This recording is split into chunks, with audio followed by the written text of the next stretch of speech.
हमने दर्द देख लिया, हमने आंसू देख लिए, हमने अपने जाते हुए भाई बहन देख लिए, और किस तरह से चिन्हित करके पूछा गया कि कौन हिंदू है, किसे कलमा पढ़ना आता है, किसे नहीं आता, कपड़े उतरवा कर देख लिया और फिर गोलियों से छलनी कर दिया। आज मैं पूछ रही हूं, क्या ये मामूली बात है? और अब जब जवाब देने का समय है तो भारत के पास क्या ऑप्शंस है? थैंक यू नाविका, अपनी शो पे बुलाने के लिए। देखिए, जो करवा रही है वो साफ सीधी बात है, पाकिस्तानी आर्मी करवा रही है, और हमें जवाब जो है पाकिस्तानी फौज को ही देना पड़ेगा। बालाकोट एक अच्छा कदम था, सर्जिकल स्ट्राइक्स एक अच्छा कदम था, लेकिन वो जवाब दिया था हमने टेररिस्ट्स को। तो पाकिस्तान को एज अ स्टेट कोई ज्यादा फर्क नहीं पड़ा। फर्क पड़ा, मैं ये नहीं कहता कि बिल्कुल नहीं पड़ा, लेकिन ज्यादा नहीं फर्क पड़ा, क्योंकि जो जनरल्स प्लान कर रहे हैं, जो ये सारी चीजें प्लान कर रहे हैं, उनके लिए आतंकवादी एक डिस्पोजेबल एसेट है। आपने आतंकवादी लाए, आपने उनको भेजा, वो तो मरने के लिए आए हैं। अब देखिए, जो 3 4 5 आतंकवादी थे इसमें शामिल, जिन्होंने ये 27 लोगों की जानें ली हैं, आर्मी उनको मार देगी 1 2 3 4 5 6 7 दिनों में। वो कहीं नहीं जाएंगे, वो मर जाएंगे। अच्छा होगा क्या इससे? पाकिस्तान और भेज देगा, और वो टेरेन ऐसा है कि वहां पे आप 5 लाख फौज और डाल लें, फिर भी वहां से जगह आ जाएगी निकलने, अंदर घुसने की। माउंटेन के टेरेन में आप कितने भी लोग डालें, कोई ज्यादा फर्क नहीं पड़ता। हाँ, वहां पे 3 टियर की एंटी इन्फिल्ट्रेशन ग्रिड लगा रखी है, लेकिन माउंटेन्स में होता है, such is the nature of mountains. Anyway, basic बात यह है कि जब तक आप पाकिस्तानी आर्मी को पनिश नहीं करेंगे, जब तक आप पाकिस्तानी फौज को आप पनिश नहीं करेंगे, उसको सजा नहीं देंगे, ये मामला नहीं रुकने वाला, ये नहीं रुकेगा। आप मार दीजिए, आप 10,000 लश्कर तैयबा वाले मार दीजिए, ये फिर शुरू कर देंगे 6 महीने के बाद। जब तक पाकिस्तानी फौज की लाशें नहीं गिरेंगी, तब तक कुछ नहीं होने वाला नाविका। ये जो एंटी टेररिस्ट ऑपरेशन है हम आज से कर रहे हैं, ये अर्ली 90s से हुआ है। ये अर्ली 90s से, यानी कि इसको 30 साल से ऊपर हो गए। हम 30 साल से ऊपर से आतंकवादी मार रहे हैं। 100 मारते हैं, फिर 100 आ जाते हैं, 100 मारते हैं, फिर आ जाते हैं। ये रोज, एक जमाने में 2000 मारते थे, 2000 आते थे, 1000 मारते, 1000, 500, अब 100 मार रहे हैं, 100 आ रहे हैं, और ये लगातार आते चले जाएंगे, क्योंकि 30,000 मदरसे पाकिस्तान के अंदर है, रजिस्टर्ड 30,000 मदरसे हैं, और उतने ही अनरजिस्टर्ड मदरसे हैं। अगर एक मदरसा एक साल में एक जिहादी भेजता है, या अगले 100 साल तक हमारे साथ जिहाद लड़ सकते हैं। तो जिहाद की फैक्ट्री चलाता कौन है? जनरल आसिम मुनीर चलाता है। अगर आप सरकार, कोई, मुझे नहीं पता सरकार क्या करने वाली है, because I am not privy to such things, और वो हाईएस्ट लेवल पे डिसीजन होगा, लेकिन जब तक सरकार डायरेक्टली पाकिस्तान आर्मी को चोट नहीं पहुंचाएगी, पाकिस्तान आर्मी के खिलाफ एक्शन नहीं लेगी, ये फिर वही ढाक के 3 पात कि 6 महीने बाद फिर ये चीज होने वाली है। You have to take action against the Pakistani army, वरना आप भूल जाइए कि कुछ होगा लॉन्ग टर्म। बड़ी बात कह रहे हैं आप गौरव आर्या जी, और मैं अजय आलोक जी आपसे पूछूंगी।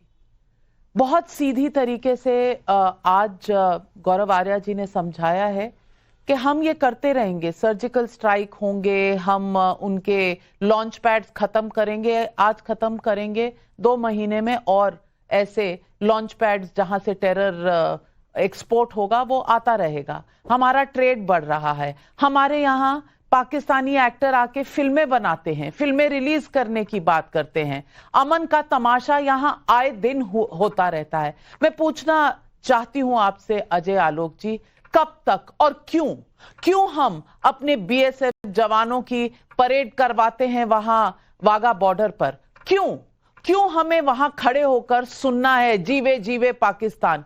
क्यों ये एग्जीबिशन रोज चले? कितने और खून बहुत होंगे जब हम ये तय करेंगे कि हमें कुछ करना है, और कुछ करने में पाकिस्तान को मिटाना एक ऑप्शन हमारे सामने है जिसे हमें अंजाम देना पड़ेगा।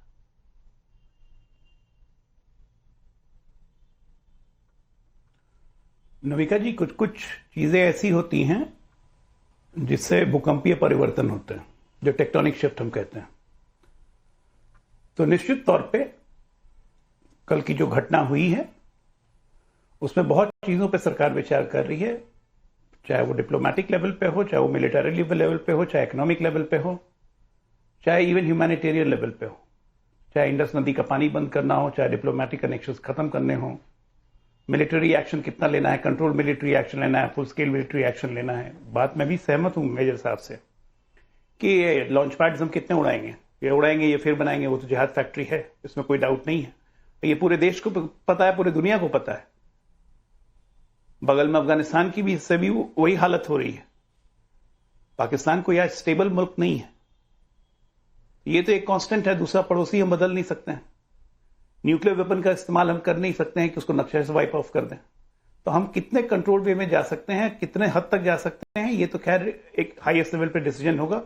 लेकिन ये तय है कि पाकिस्तान के साथ अब कोई संबंध हमारा नहीं रहेगा और जितनी चोट हम पहुंचाएंगे वो उतना ब्लीड करेगा।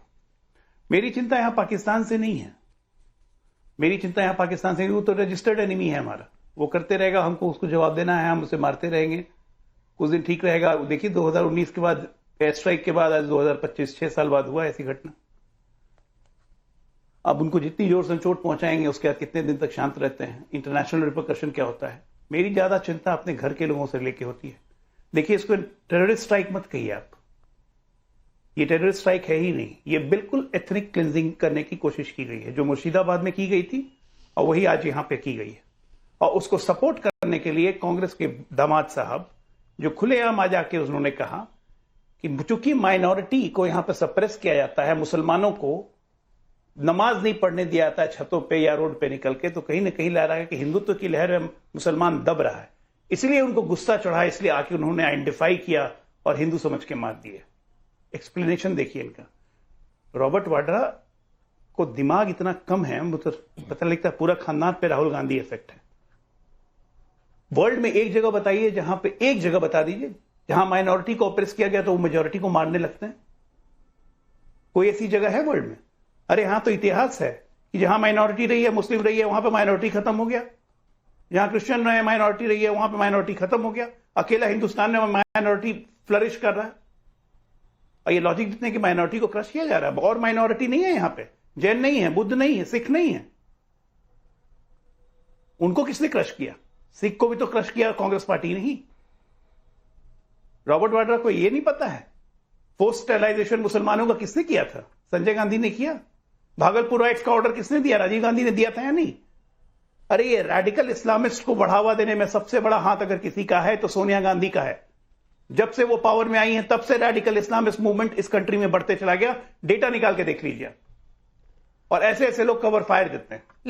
लेकिन अजय आलोक जी, मुर्शिदाबाद से, ममता बनर्जी से, सोनिया गांधी से अगर आप इस कल के वाक्य को कंपेयर करेंगे तो कहीं आप पाकिस्तान को विंडो दे रहे हैं? पाकिस्तान की इसमें अकाउंटेबिलिटी कम कर रहे हैं? नहीं दे रहे हैं। मैं कह रहा हूं कि इन लोगों के कारण मैं एकदम अकाउंटेबिलिटी नहीं कम कर रहा हूं पाकिस्तान की। इन लोगों को प्रेफरेंस मिलता है, इनका मोरल हाई करते हैं ये लोग बैठ के यहां पे। कल इतनी बड़ी इंसिडेंस हुई, क्या रॉबर्ट वाड्रा में दिमाग का द है जो इतनी बड़ी स्टेटमेंट आज ये दे रहे हैं? इससे मोरल किसका बढ़ेगा? ऐसे ऐसे स्टेटमेंट से, रॉबर्ट वाड्रा के स्टेटमेंट से अगर पूरा पाकिस्तान फॉरेन पॉलिसी चल रहा है, सुशील पंडित, क्या हम इस बात को माने कि रॉबर्ट वाड्रा की वजह से ये सब हो रहा है?